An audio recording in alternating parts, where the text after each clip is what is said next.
جنگل رات اندھیری چھائی بدلی کالی ہے، سونے والوں جاگتے رہنا چوروں کی رکھوالی ہے۔ سونے والوں جاگتے رہنا چوروں کی، یہاں تو لوگ ہمارے عقائد کو تباہ کر رہے ہیں، صحابہ اور اہل بیت کے بارے میں، حضور کی نسبتوں کے بارے میں، اور ہمیں فکر نہیں ہے۔ اتنی دور لے جایا جا رہا ہے، اتنا فکری انتشار نہیں کہا۔ حضرت ربیعہ بن کعب کی وہ حدیث تو سارے لوگ سناتے ہیں کہ وضو کرایا کرتے تھے تو نبی پاک نے فرمایا کچھ مانگ لے، انہوں نے جنت میں نبی پاک کا پڑوس ہی مانگ لیا، یہ بخاری میں موجود ہے۔ لیکن وہ والی حدیث بھی پڑھو کہ جب نبی پاک نے انہیں کہا کہ ربیعہ تو مجھے وضو کراتا رہتا ہے، شادی کیوں نہیں کرتا؟ حضور نے نہیں فرمایا کہ اس کا ذاتی معاملہ ہے، میں شادی کراؤں گا، میں اس کام میں کیوں آؤں گا، شادی کیوں نہیں کرتا؟ اس کی حضور کوئی کاروبار نہیں، کوئی معاملہ نہیں، کوئی رنگ روپ نہیں، اور آپ کی خدمت سے بھی رک جاؤں گا۔ کہتے ہیں حضور خاموش ہو گئے۔ اگلے دن پھر پوچھا نکاح کیوں نہیں کرتے؟ میں نے کہا حضور نہ کاروبار ہے، نہ گھر ہے، نہ مکان ہے، نہ رنگ روپ ہے، کون رشتہ دے گا؟ جب میں یہ کہہ کے باہر نکلا نا حضور خاموش ہو گئے، تو میرے دل میں خیال آیا ربیعہ تو بحث کیوں کرتا ہے؟ اور ان کو بتاتا ہے جنہیں اللہ نے سارا کچھ ہی عطا فرمایا ہوا ہے۔ حضور کہتے ہیں شادی کیوں نہیں کرتا؟ تو چپ کر کے کہہ دے محبوبہ جیسے دل کرتا ہے ویسے کر دے، تو آگے سے دلیلیں دیتا پھرتا ہے۔ یہ بھی کو بات ہوئی۔ فرماتے ہیں اگلے دن میں نے ارادہ کر لیا، حضور نے اگر آج کہا تو کہہ دینا یا رسول اللہ جیسے دل ہو کرے۔ میں نے وضو کرایا، میرا خیال تھا حضور یہاں روک کے کہیں گے، یہاں روک کے کہیں گے، پر حضور نے آج بات ہی کوئی نہ کی۔ میں دیر تک سوچتا رہا یہاں کہیں گے، یہاں کہیں گے، پر آج حضور نے بات ہی نہ کی۔ میں پچھتا رہا تھا کہ 2 دن موقع ملا، میں نے ضائع کر دیا۔ فرماتے ہیں وضو پورا کرا کے جب میں باہر نکلا، دروازے تک پہنچا تو محبوب نے آواز دی، بات سن۔ میں ٹھہر گیا، فرمایا شادی کیوں نہیں کرتے؟ کہتے ہیں میرا تو دل پھولوں کی طرح کھل اٹھا۔ میں نے کہا یا رسول اللہ جیسے دل کرتا ہے کرا دے۔ نبی پاک علیہ الصلوۃ والسلام نے فرمایا فلاں قبیلے کے سردار کے پاس جا، اسے کہا اپنی بیٹی کا نکاح تیرے ساتھ کر۔ کہتے میں گیا، تھوڑی دیر کے لیے توقف کیا انہوں نے، لیکن پھر وہ راضی ہو گئے۔ میں واپس آیا، سنو یہ جی اس کا ذاتی معاملہ ہے، لیکن نبی پاک نے دیکھا کہ اس کو ضرورت ہے میری، اس کا نکاح نہیں ہو رہا، گھر نہیں آباد ہو رہا، تو حضور نے پورا کردار ادا کیا۔ میرے محبوب کریم علیہ الصلوۃ والسلام نے حضرت حارثہ بن نعمان کو بلایا، فرمایا تیرا ایک مکان خالی ہے؟ کہ یا رسول اللہ ہاں۔ فرمایا یہ میرے ربیعہ کو دے دے، اس میں رہا کرے گا، دلہن کو لائے گا۔ حضرت بریدہ اسلمی کو بلایا، فرمایا ایک کھجور کی گٹھلی کے برابر سونا چاہیے۔ یا رسول اللہ کس لیے؟ فرمایا میرے اس غلام نے اپنی بیوی کو حق مہر دینا ہے۔ حضرت سیدنا عثمان غنی کو بلایا، تیسرے صحابی، فرمایا ایک مینڈے کا بندوبست تو نے کر کے دینا ہے۔ حضور کس لیے؟ فرمایا میں نے اپنے غلام کا ولیمہ کرنا ہے، بکرے کا بندوبست کر۔ ساری تیاریاں کر کے دیں۔ حضرت ربیعہ کہتے ہیں جب میں دلہن بیاہ کے گھر لایا تو میرے دوست یار رشتہ دار مبارک دینے آئے، کہنے لگے تیری کیا بات ہے، شادی بھی اعلیٰ خاندان، ولیمہ بھی، اور کھجور کی گٹھلی کے برابر حق مہر بھی۔ تو حضرت ربیعہ رو پڑے، فرمانے لگے میں تو کالا کلوٹا حبشی غلام تھا، سلام بھی کوئی نہیں لیتا تھا، مجھے مبارک نہ دو، میرے مصطفیٰ پہ درود و سلام پڑھو۔ یہ سارا حضور کا کرم ہے۔ کہتے ہیں اس کا ذاتی معاملہ ہے، بھئی سارا دن تیرے ساتھ رہتا ہے، اٹھتا ہے بیٹھتا ہے، تیری نوکری کرتا ہے، تو نے کبھی پلٹ کے دیکھا ہی نہیں، تو نے کبھی اشک شوئی نہیں کی، تو نے اتنا ٹائم ہی نہیں دیا کہ تیرے کندھے پہ سر رکھ کے رو سکے، تیری توجہ ہی نہیں۔ نبی رحمت علیہ السلام دائیں بائیں والوں، آگے پیچھے والوں کا خیال رکھتے، جہاں جس کو ضرورت ہوتی حضور اس کی ضرورت میں پہنچتے، اشک شوئی کرتے، نبی پاک پیار کرتے۔ کہتے ہیں اس کا ذاتی معاملہ ہے، میں کیا کروں؟ سنو، حضرت جابر بن عبداللہ رضی اللہ تعالیٰ عنہ کے جو والد تھے نا حضرت عبداللہ بن عمر رضی اللہ تعالیٰ عنہ، وہ اعلیٰ ترین احد کے شہید ہیں کہ نبی پاک فرماتے ہیں رب کریم نے خود ان سے گفتگو فرمائی ہے، خود ان سے گفتگو کی اللہ تبارک و تعالیٰ نے۔ حضرت جابر بن عبداللہ کے والد عبداللہ بن عمر احد میں شہید ہو گئے، 6 یا 10 مہینے تھی ان کی۔ قرضے چڑھ گئے, کاروبار میں نقصان ہو گیا. ضروری نہیں کہ کوئی آدمی دھوکے باز ہی ہو تو وہ مقروض ہوتا ہے, یہ ضروری نہیں. تلک الایام نداولھا بین الناس, اللہ لوگوں کے دن پھیرتا ہے, حالات تبدیل کرتا ہے. اب صحابی پہ کچھ شک کر سکتا ہے؟ لیکن حضرت جابر کہتے ہیں اتنا قرضہ چڑھ گیا کہ ایک ایک بال میرا قرضے میں ڈوب گیا. قرضے بڑے دینے تھے, مقروض آتے, تنگ کرتے. خود نبی کریم علیہ السلام نے فرمایا ہے کہ جو مقروض ہوتا ہے وہ قیدی ہوتا ہے, جب تک قرض دے نہیں لیتا اتنی دیر تک وہ آزاد نہیں ہوتا. حضرت جابر ابن عبداللہ کہتے ہیں میرے باغ میں کھجوریں پکی تھی. یہ بخاری میں بھی ہے, کنز العمال میں بھی ہے, ابن کثیر میں بھی ہے, امام حلبی نے سیرت حلبیہ میں بھی لکھا ہے, بیسیوں درجنوں کتابوں میں آپ کو روایت ملے. فرمانے لگے کھجوریں جب میری پک کے تیار ہو رہی تھی تو مقروض جب پیسے لینے آتے تو میں کہتا قرضے یہ کھجوریں پکتی ہیں تو دیتا ہوں. یہ ہم پنجاب کے لوگ کیا کہا کرتے تھے, ہاڑی سونی جی, یہاں چاول کی فصل پہ, یہاں گندم کے. ہم نے تو کپڑے لیے ہوتے تھے ادھار دکانوں سے کہ فصل پکتی ہے تو پھر دے دیتے ہیں, کہ کھجوریں پکتی ہیں تو دیتا ہوں. فرماتے پتہ مجھے بھی تھا کھجوریں زیادہ تھوڑی ہیں اور جن کے پیسے دینے ہیں وہ پیسے. فرماتے ہیں کھجوریں پک گئی, اتاری تو یہ تو 11 گنا بھی اور ہو تب بھی قرضہ نہیں اترتا. کہتے ہیں میں نے دوستوں سے, یاروں سے, رشتہ داروں سے, وہ جو کہتے ہیں نہیں کوئی حکم ہوا تو بتانا, پھر جس دن بندہ حکم بتاتا ہے اس دن کہتے ہیں آج سویرے ہی بچہ پیسے لے گیا. یہ تو 2 گھنٹے پہلے بتاتا تو تیرا کام ہنس رہے ہیں آپ بیچ بیچ میں سے.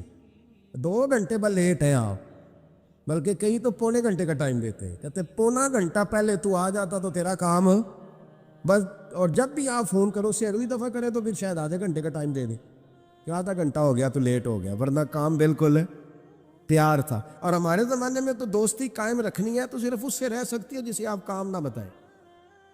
حالانکہ اس دوست کا کیا مطلب, دنیا تے جو کام نہ آیا اوکھے سوکھے ویلے, اس بے فیضے سنگی کولوں بہتر یار اکیلے. کیا مطلب ہے, کام بتایا تو رفو چکر ہو گیا. مانا کیا ہوا اس بات. میرے رسول کائنات علیہ السلام کے صحابی کہتے ہیں سب سے کہا پر کسی نے نہ سنی. جب میں تھک گیا نا تو میں دروازہ رسول پہ چلا گیا, یا رسول اللہ, یا رسول اللہ, یا رسول اللہ.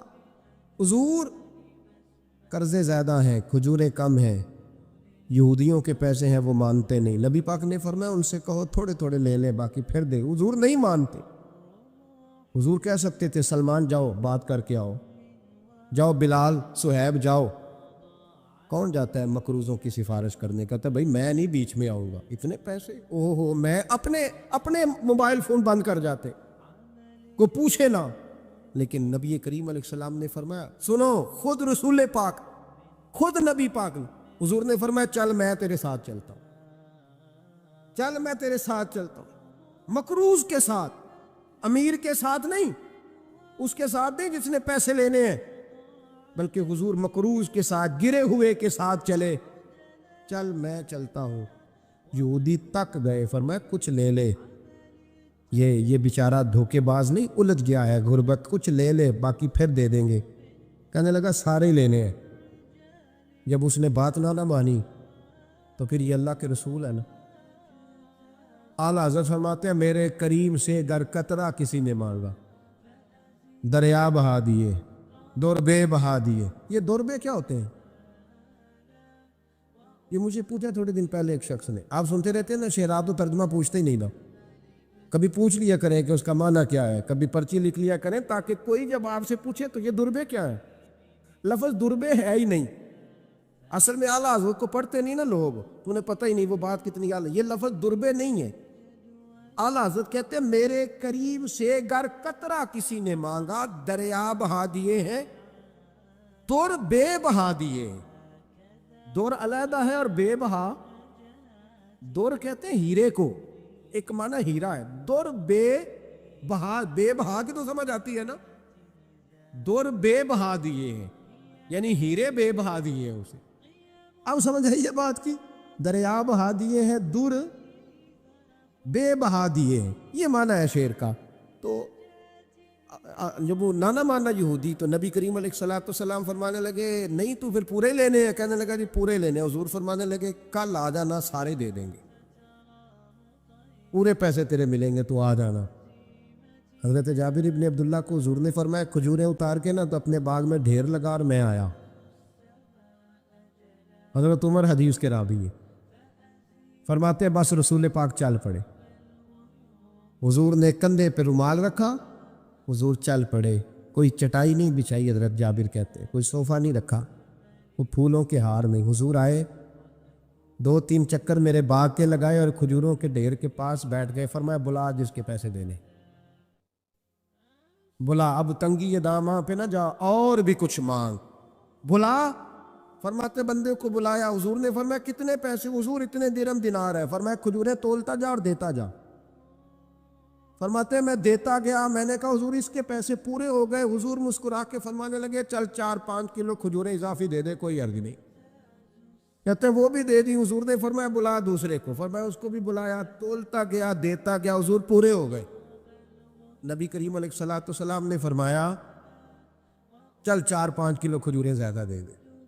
کہتے ہیں قرضے بھی دے دیے، 5-5 کلو کھجوریں بھی زیادہ دے دی۔ محبوب اٹھے، کچی زمین پہ بیٹھے تھے، حضور نے لباس مبارک کو جھاڑا، رومال کندھے پہ رکھا، فرمایا میں مسجد جا رہا ہوں، وہاں آ کے مجھے خبر دینا، وہاں آ کے مجھے بتلانا کہ جب میں آیا تھا تب کھجوریں زیادہ تھی کہ جب واپس گیا ہوں تب زیادہ ہے۔ وہاں مجھے آ کے اطلاع دینی ہے، بتانا ہے مجھے، وہاں آ کے میں جا رہا ہوں، مجھے بتانا ذرا وہاں آ کے۔ حضرت جابر ابن عبداللہ کہتے ہیں میں نے کھجوریں تولی، میں تھک گیا، میں تھک گیا۔ ڈھیر تو چھوٹا تھا پر وزن ہی بڑا نکلا۔ کہتے ہیں میں تھک گیا، جتنی دی تھی نا اس سے زیادہ تول کے باقی پڑی رہنے دی۔ میں مسجد میں گیا، ذرا لفظ سننا حدیث کے، کہتے ہیں مسجد میں گیا، جا کے عرض کی یا رسول اللہ میں تول آیا ہوں، جب آپ آئے تھے تھوڑی تھی اور جب واپس آئے ہیں تو کئی گنا بڑھ گئی ہیں۔ حضور نے پتہ کیا فرمایا؟ فرمایا یہ بات نا جو تو نے مجھے بتائی ہے، یہ بات ذرا میرے عمر فاروق کو بھی بتا، عمر بڑا راضی ہوگا، عمر کو بھی بتلا یہ بات۔ گویا نبی پاک کے معجزات کی، فضائل کی، شمائل کی باتیں جب بتائی جاتی تھیں صحابہ کے دل ٹھنڈے ہوتے۔ عمر کو بھی بتا، عمر راضی ہوں گے۔ جناب جابر ابن عبداللہ رضی اللہ تعالیٰ عنہ فرماتے ہیں میں حضرت عمر کے پاس گیا، میں نے کہا عمر میری یہ رائے تھی کہ جتنی میری کھجوریں ہیں 11 گنا اور بھی اتنی ہو تو پھر بھی قرضہ نہیں اترتا، لیکن سارے قرضے بھی اترے، 5-5 کلو کھجوریں بھی زیادہ دے دی اور پہلے سے زیادہ کھجوریں پڑی ہیں۔ تو کہتے ہیں حضرت عمر کی آنکھیں روشن ہو گئی، چہرہ مسکرانے لگا، کہنے لگا تو اب بتا رہا ہے نا، اب واپس آ کے رزلٹ سنا رہا ہے، تو صحابہ سے پوچھ لے جب نبی کریم گئے تھے تو میں نے اسی وقت کہا تھا، حضور کے جاتے ہی میں نے کہا تھا اب دیکھنا رب کریم جابر بن عبداللہ پر ساری ہی رحمت نازل فرما دے، اللہ ہر قسم کا کرم فرمائے گا، خیر ہی خیر ہو جائے گی، دیکھ لے میں نے پہلے بتلا دیا۔ میرے نبی پاک سلام چھوٹی چھوٹی باتوں کا خیال رکھتے، چھوٹی چھوٹی چیزوں پر توجہ دیتے، خیال کرتے کس کو کس وقت کس چیز کی کہاں حاجت ہے، اس کی وہ حاجت پوری کی جاتی، اس کا دھیان رکھا جاتا۔ حضرت جابر خود فرماتے، یہ مسلم کے لفظ ہے، فرماتے ایک دفعہ میں حضور کے ساتھ جہاد پہ گیا تھا، میرا اونٹ کمزور تھا، میں پیچھے رہ گیا۔ ہمارے یہاں شرط لگتی ہے نا، اللہ تعالیٰ خیر فرمائے، ایک بھائی گاڑی خریدتا ہے پھر دوسرا چاہے زیور بیچے اس نے بھی خریدنی ہوتی ہے، ورنہ گھر میں گھسنے کی اجازت نہیں ملتی، بہت سارے خرچے۔ یہ جو جوائنٹ فیملی سسٹم ہے نا، اکٹھے جو ہاں بھائی رہتے ہیں 3 4 5 6، اس کے بہت سارے خرچے ضد کی وجہ سے بڑھ جاتے ہیں، اس نے کیا ہے تو لہذا میں نے بھی، ہوتا ہے نا جی ایسے، تو پھر اس ضد میں کوئی پیچھے پلٹ کے نہیں دیکھتا کہ چلو جو پیچھے رہ گیا اس کا بھی ہاتھ پکڑے ساتھ آ جائے، دوڑتے رہتے، اس میں بیچارے کئی تھک جاتے ہیں، کئیوں کے پیر دوڑ دوڑ کے سوج جاتے ہیں، بڑے مسئلے بنتے ہیں، لیکن پیچھے پلٹنے کو کوئی تیار ہے؟ اس دوڑ نے ہمیں تھکا کے رکھ دیا۔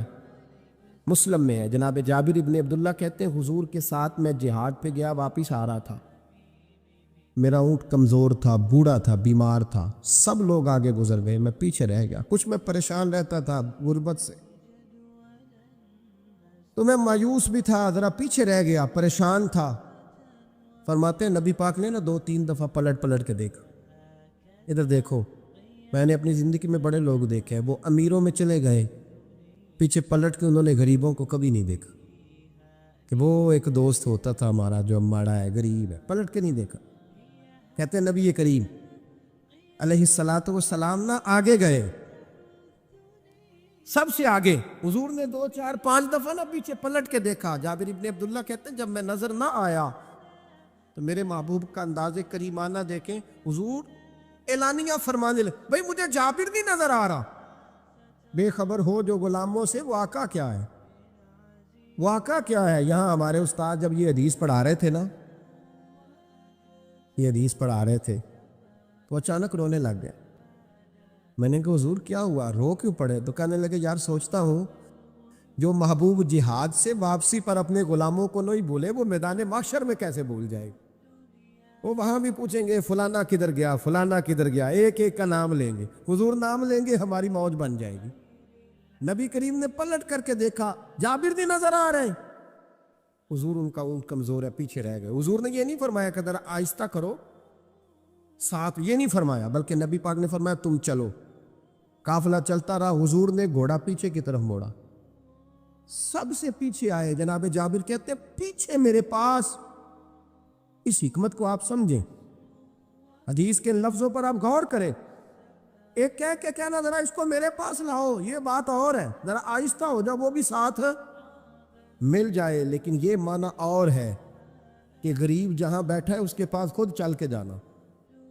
حضور خود پلٹ کے پیچھے آئے اور فرماتے میں جو کہ پریشان تھا تو محبوب میری طرف دیکھ کے فرمانے لگے اس کو دوڑاتا کیوں نہیں، پیچھے کیوں رہ گیا؟ تو کہتے ہیں مایوس بندہ، پریشان بندہ کبھی کبھی وہ اس طرح بولتا ہے کہ جیسے کڑ رہا ہے، تھوڑا سا نا سخت ترش باتیں بھی کرتا ہے۔ کہتے ہیں میں نے اس عالم میں نا، میں نے کہا حضور اس قابل ہوتا تو سب کے ساتھ مل نہ جاتا، کمزور ہے، ماڑا ہے، مہران ہے، اور وہ بھی پرانی جو چل ہی نہیں سکتی، یہ کہاں یا رسول اللہ دوڑے گا، اس قابل ہی نہیں ہے۔ حضور اس قابل ہوتا تو قافلے کے ساتھ نہ ہوتا۔ کہتے ہیں حضور نے میری طرف توجہ فرمائی، میں باتیں کر رہا تھا اپنے اندر کی پریشانی کی تو حضور مسکراتے جا رہے۔ حضور کے ہاتھ میں چھڑی تھی، فرمانے لگے ایسے ہی تو باتیں کر رہا ہے۔ نبی پاک نے اونٹ کی پشت پہ چھڑی لگائی اور فرمایا تو دوڑتا کیوں نہیں؟ بڑے ہلکے سے مسکرا، اوے تو دوڑتا کیوں نہیں؟ تو جناب جابر ابن عبداللہ کہتے ہیں جو سب سے پیچھے تھا نا وہ سب سے آگے نکل گیا، وہ دوڑتا گیا، دوڑتا۔ فرماتے ہیں میرا چہرہ بھی عجیب سا، لوگ میرے انداز دیکھیں کہ یہ کیسے آگے نکل گئے، کیسے، کبھی نہ سوچ یہ کیسے نکل گیا، بس سمجھ لے آگے وہی نکلا ہے جسے مصطفیٰ کی تھبکی مل گئی ہے۔ تو یہ نہ کہ سیاست کر گیا، چلاکی کر گیا، بس تھبکی مل گئی تو بات بن گئی۔ کہتے ہیں میں نکل گیا آگے، حضور کی تھبکی جو ملی تھی۔ حضرت جابر ابن عبداللہ کہتے ہیں حضور گھوڑا دوڑا کے میرے پاس آئے، خود حضور نے میرا اونٹ تیز کرایا نبی پاک کی برکت سے۔ تو قریب آ کے فرمانے لگے ٹھہر جا یار، ہم بھی تیرے قافلے میں، ہمیں بھی ساتھ لے لے۔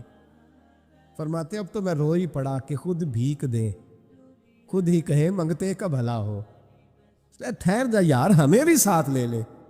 جناب جابر ابن عبداللہ رضی اللہ تعالیٰ عنہ فرماتے ہیں کہ جگہ پڑاؤ کیا، رکے، ٹھہرے کھانے پینے کو، نماز پڑھنے۔ نبی کریم نے مجھے بلایا، میں حاضر ہوا تو کہا یا رسول اللہ حضور حکم؟ تو محبوب فرمانے لگے جابر یار تیرا اونٹ میں نے نرالا ہی دیکھا، بوڑھا ہو کے سب سے آگے نکل جاتا ہے، بیمار ہو کے، کمزور ہو کے۔ کہتے ہیں میں چہرہ دیکھتا جا رہا ہوں کہ حضور سارا ہی پتہ ہے آپ کو، میں کیا عرض کروں؟ تو محبوب فرمانے لگے پسند آ گیا، بیچ نہیں دیتے میرے ہاتھ؟ کہا یا رسول اللہ آپ رکھ لیں، حضور آپ کا یہ۔ فرمایا نہیں میں پیسے دوں گا۔ کتنے کا ہے؟ کہا یا رسول اللہ آپ رکھ لیں۔ فرمایا پیسے دوں گا۔ یا رسول اللہ مارکیٹ میں جاؤں تو 6-7 دینار کا بکے گا۔ فرمایا نہیں بھائی میں تو پورے 10 دوں گا۔ 6-7 نہیں، میں تو پورے، حساب سیدھا، 6-7 کا کیا حساب ہوا، 10 پورے کا۔ حضور پھر بندہ نوازی ہے نا، کون بول سکتا ہے؟ حضور نے فرمایا بلال تیرے پاس 10 دینار تھے؟ حضور ہیں۔ فرمایا ان کو دے دو، اونٹ کے پیسے رکھ لو اور مال نہ مدینے جا کے دے دے۔ جابر ابن عبداللہ کہتے ہیں میں مدینے گیا شام کو، میں نے نا کبھی اپنے اونٹ کی اتنی خدمت نہیں کی جتنی اس دن کی۔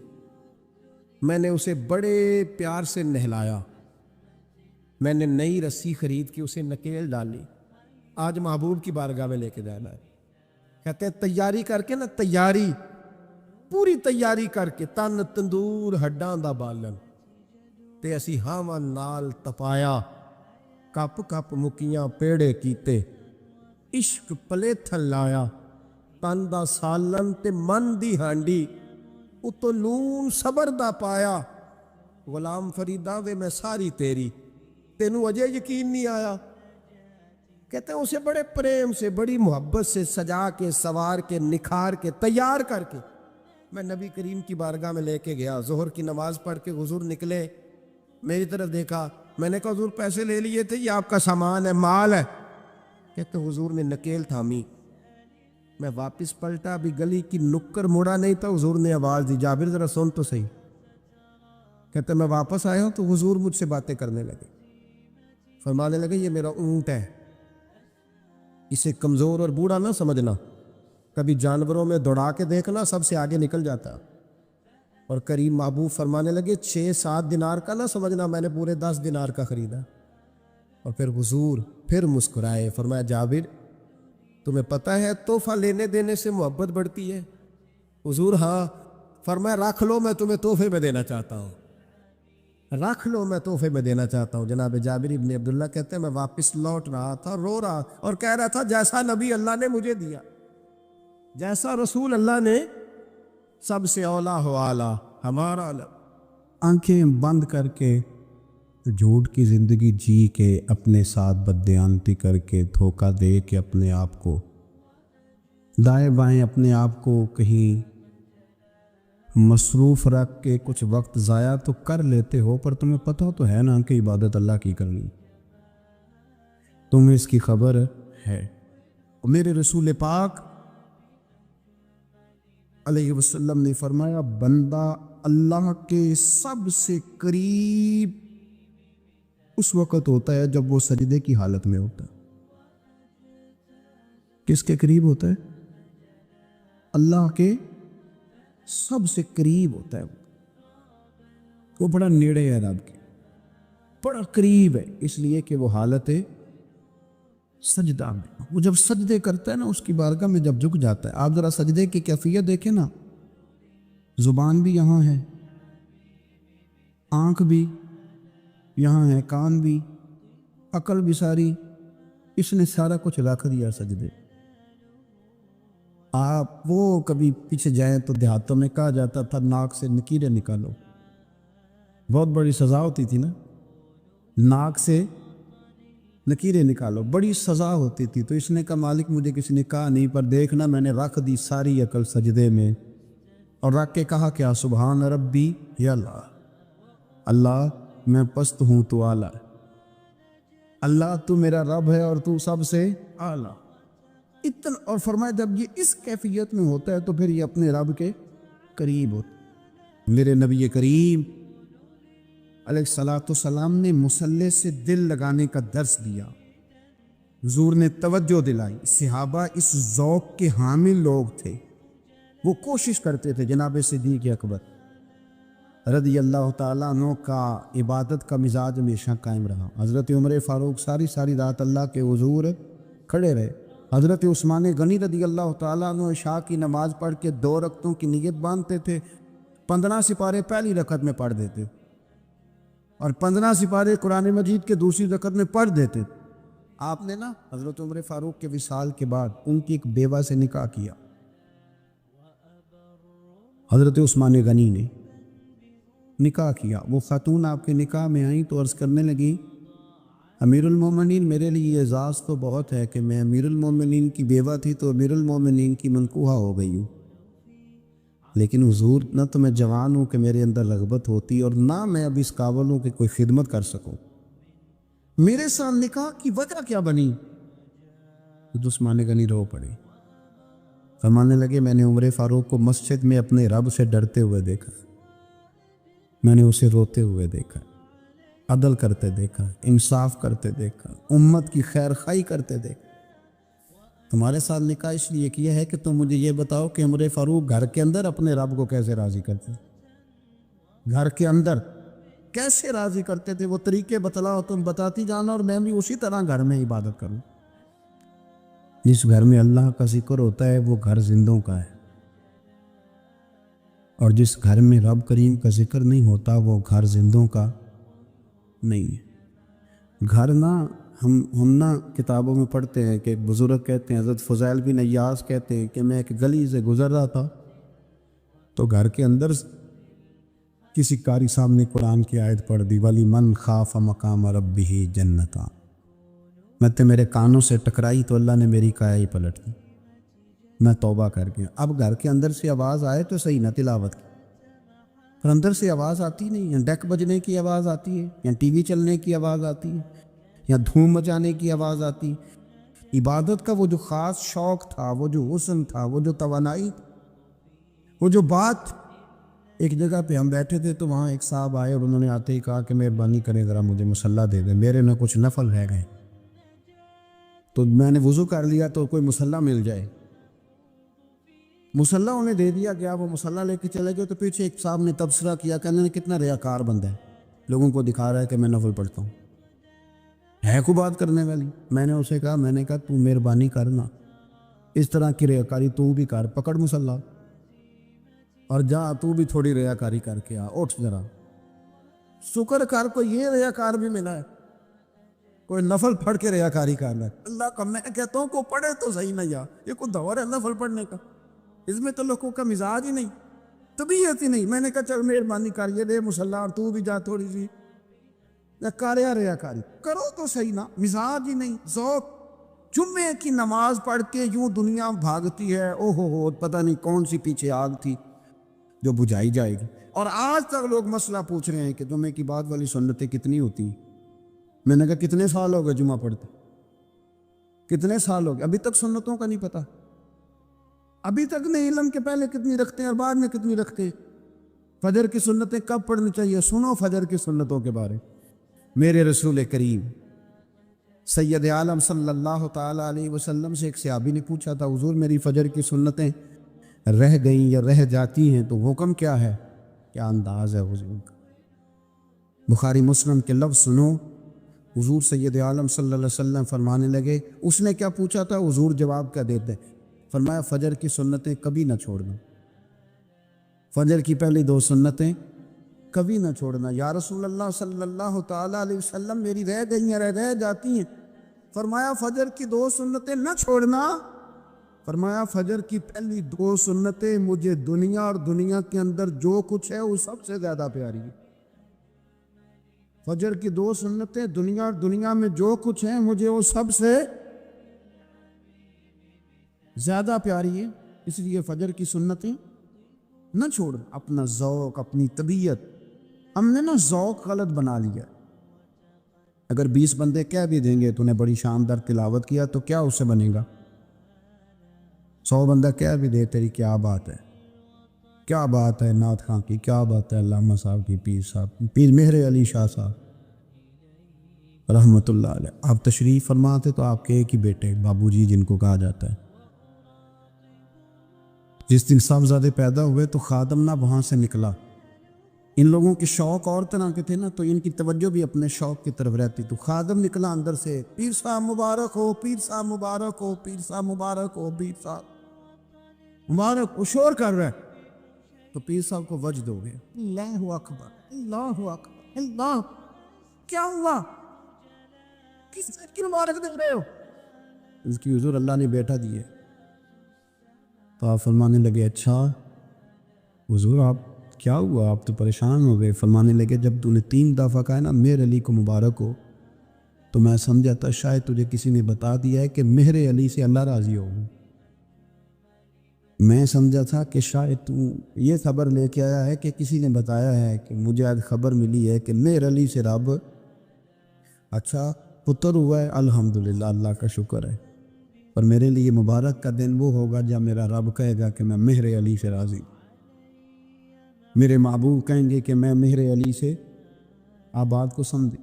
شوق ہی کسی اور طرف تھا، دل ہی کہیں اور لگا ہوا تھا، طبیعت ہی کہیں اور مائل تھی۔ کوئی وظیفہ پوچھتے تھے تو پڑھتے تھے وہ لوگ، کچھ اللہ اللہ انہیں بتائی جاتی تھی تو کرنے کا ذوق رکھتے تھے، طبیعت تھی، قائل تھے۔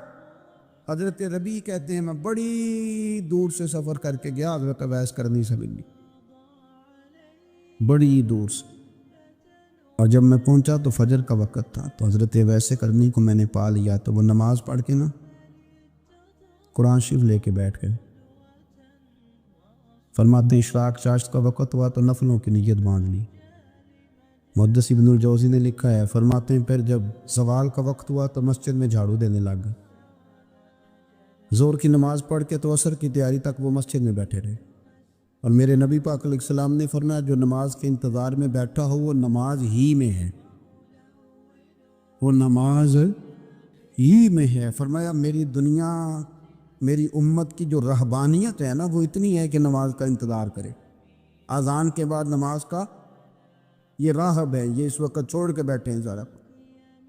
فرماتے ہیں عصر تک انہوں نے اللہ اللہ کی، پھر مغرب تک کی، عشاء کی نماز ہوئی تو نماز پڑھی تو وہ تھک گئے۔ اب مجھے وہ فارغ ہوں مصلی چھوڑے تو میں ملاقات کروں نا، کہ آپ حیران نہ ہو کہ اتنی دیر بندہ کیسے اللہ اللہ کر، ہم نے کی نہیں نا اس لیے ہم پریشان ہیں۔ جو عادی ہوتے ہیں وہ کر بھی لیتے ہیں، وہ یہ کام، میری بات کو سمجھ آ رہی ہے؟ جب جاتے ہو کسی دفتر میں تو 8 گھنٹے کھڑے رہ لیتے ہو نا، مجبوری ہوتی ہے تو کھڑے رہا جا سکتا ہے۔ پاسپورٹ کا دفتر، بولیے امیگریشن کی لائنوں میں، اور میں نے تو ایمبیسیوں میں بندے 12 گھنٹے پہلے جا کے کھڑے دیکھے، رہ لیتے ہیں کھڑے۔ تو اگر ان کاموں کے لیے رہا جاتا ہے تو اللہ رسول کے لیے بھی کھڑے رہا جا سکتا ہے۔ تو فرمانے لگے کہ جب عشاء کی نماز کے بعد آخر انسان تھے، تھک گئے، نیند کا غلبہ ہوا تو تھوڑی ایسے آنکھ بند ہوئی تو کھلی تو رونے لگے۔ حضرت ویسے کر دیا، رو کے کہنے لگے مالک مجھے غافل تو نہ کر، ابھی میں نے کیا بھی کچھ نہیں، دن ختم ہو گیا، کوئی نفل نہیں، کوئی اللہ اللہ نہیں، اللہ مجھے غافل نہ کر، میری مدد فرما۔ فرماتے ہیں جب وہ روئے تو میرے ساتھ جو شخص تھا میں نے کہا اٹھو چلیں، کہنے لگا حضور ملا نہیں، فرمایا جو میں لینے آیا تھا وہ مجھے مل گیا ہے، جو میں ان سے سیکھنے آیا تھا وہ مجھے نصیب ہو گیا، اب اور میں نے کیا لینا، ختم ہو گئی بات، اٹھو چلیں۔ اللہ کے بندوں نے حضرت ربیعہ بن کعب اسلمی رضی اللہ تعالیٰ عنہ فرماتے ہیں، کہتے ہیں جب بنو قریظہ اور بنو نذیر یہودیوں کے ساتھ حضور علیہ السلام نے جنگ کا اعلان فرمایا تو وہ دشمن ہو گئے، ہمیں خطرہ تھا کہ وہ رات کو کہیں محبوب کو تکلیف نہ دیں، تو کچھ لوگ نا تلواریں لے کے نبی پاک کے دروازے پہ پہرے داری کرتے تھے۔ گن مین رکھنا حرام نہیں، اگر کسی کو واقعی خطرہ ہو تو اس کے لیے سنت بھی ہے۔ حضرت علی المرتضیٰ تلوار لے کے حضور کے گھر کا پہرا دیتے تھے۔ حضرت ربیعہ بن کعب اسلمی رضی اللہ تعالیٰ عنہ فرماتے ہیں کہ رات میری ڈیوٹی تھی کہ میں حضور کے گھر کا پہرا دوں گا، تو فرماتے ہیں میں باہر سن رہا تھا، ساری رات ہی میرے نبی پاک نے اللہ کی تسبیح پڑھی، ساری رات، کبھی تسبیح، کبھی تہلیل، کبھی تحمید، کبھی تکبیر، ساری رات۔ فرماتے ہیں ساری رات حضور پڑھتے رہے اور ساری رات ہی میں سنتا رہا، مجھے اونگ آ گئی، میری آنکھ لگ گئی، حضور ابھی پڑھ رہے تھے، میں تھک کے سو گیا۔ اور فرماتے ہیں جب میری آنکھ دوبارہ سے کھلی تو میرے کانوں میں پھر کوئی چیز گونجی، تو میں نے کان لگایا تو میرے حبیب ابھی بھی اللہ کو یاد کر رہے۔ ساری رات حضور رب کی عبادت کرتے، اسی لیے تو کہا یا ایھا المزمل قم اللیل الا قلیلا، حبیب ساری رات تو نہ جاگا کر، تھوڑا آرام بھی کر لیے گا۔ میرے بھائی اپنا مصلی، اپنی عبادات، اپنے وظائف، اللہ اللہ جو آپ نے کسی سے سیکھی ہے اس کو کبھی کمزور نہ ہونے دیں۔ شجرہ شریف جو کسی بزرگ سے آپ لے لیتے ہیں تو کیا رسم ہے کوئی؟ اس پہ کچھ لکھا ہوتا ہے، وہ پڑھنے کے لیے دیا جاتا ہے، اس پہ لکھا ہوتا ہے کہ یہ اللہ اللہ آپ نے کرنی ہے۔ انسان پر اگر کوئی شخص نیکی کر دیتا ہے، احسان کر دیتا ہے، تو انسان اس کے سامنے پھر گردن نہیں اٹھا سکتا، یار یہ میرے مشکل وقت کا دوست ہے، اس نے میرے ساتھ نیکی کی، کبھی بھی گردن نہیں اٹھائے گا، جھکا کے رکھے گا۔ تو اگر عام کوئی نیکی کر دے تو اس کے سامنے انسان کبھی گردن نہیں اٹھاتا، تو جو رب ساری نعمتیں عطا فرمائے، جو کہے کہ تیری تخلیق میں نے کی، تجھ سے پہلوں کو بھی پیدا میں نے کیا، تیرے لیے زمین کا بچھونا بھی میں نے بچھایا، آسمان کی چھت بھی میں نے لگائی، تیرے لیے زمین سے ساری اناج کو، پھل کو، کھیتیوں کو نکالا بھی تیرے لیے۔ اب تو اس طرح کر کہ تو میری عبادت کر، تو میری بارگاہ میں جھک جا۔ بہت سارے نشے لوگوں کو لگے ہوئے ہوتے ہیں، ہر آدمی کوئی نہ کوئی نشہ کرتا ہے، کوئی دولت کا کرتا ہے، کوئی شہرت کا کرتا ہے، کوئی اپنی تعریف کا نشہ کرتا ہے، دو چار لوگوں سے تعریف سن کے مطمئن ہو جاتا ہے۔ ناراض تو نہیں ہو گیا اس جملے سے؟ آپ کرتے ہیں لوگ دولت کا نشہ بھی، یہ جب نقصان ہوتا ہے تو بندے بیمار نہیں ہو جاتے؟ پیسے ڈوب جاتے ہیں تو لوگ بیمار نہیں ہو جاتے؟ تو اس کا مطلب یہ ہوتا ہے کہ نشہ ٹوٹ گیا ہے۔ اب بہک ہوئے ہیں نا تھوڑے سے تو کانپتے ہیں، تڑپتے ہیں، پریشان۔ نشہ ہی اسی طرح ہی کرتا ہے نا، نہیں ملتا تو پریشان ہوتا ہے۔ یہ سارے نشے ہیں، مختلف قسم کا نشہ۔ اب مانتے نہیں اس بات کو، تسلیم نہیں کرتے، کیونکہ تسلیم کرنا بڑا مشکل کام ہے۔ اس کے لیے تو بڑی ساری چیزیں جو ہے وہ دبوچ کے اور بڑی سارے رستے پھلانگ کے آنا پڑتا ہے، تو بڑا مشکل ہے ماننا، ورنہ کرتے ہیں ہم، ہمارا مزاج ہے۔ یہ گھومنے پھرنے کا، دنیا دیکھنے کا بھی ایک نشہ ہے، یہ بہت ساری باتیں کرنے کا بھی ایک نشہ ہے، گپ شپ کا بھی ایک نشہ ہے۔ دو چار لوگوں کی جب تک پگڑیاں نہ کھول لیں، بعض لوگوں کو نیند نہیں آتی۔ یہ غیبت کا، چغلی کا، بددیانتی کا، یہ بھی ایک نشہ ہے۔